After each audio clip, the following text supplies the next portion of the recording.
وهو الشهر الذي فرضت صيامه علي وهو شهر رمضان الذي أنزلت فيه القرآن.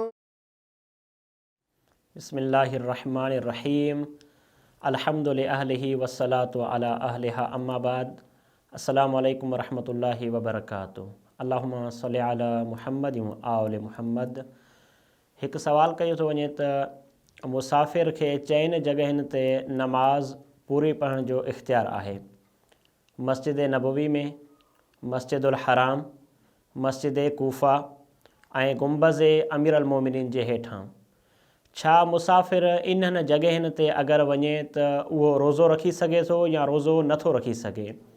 इन जो जवाबु आहे त मुसाफ़िर इन्हनि जॻहियुनि ते रोज़ो नथो रखी सघे।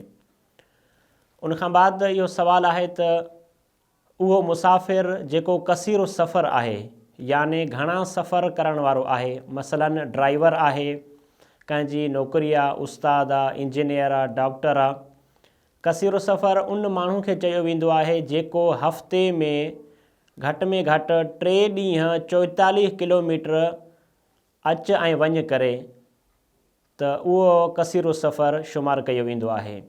या महीने में 1 महीने में 8 ॾींहं सफ़र करे ऐं ॿिए महीने में 12 ॾींहं सफ़र करे त उहो शख़्स बि कसीर सफ़र शुमारु कयो वेंदो आहे।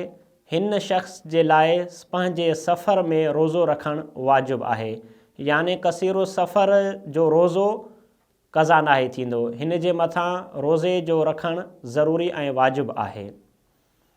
उनखां बाद इहो सुवालु कयो थो वञे उहा ख़ातून जंहिंजो हमल क़रीब आहे, विलादत जा ॾींहं वेझो अचण वारा आहिनि, उन जे रोज़े जो छा हुकुम आहे?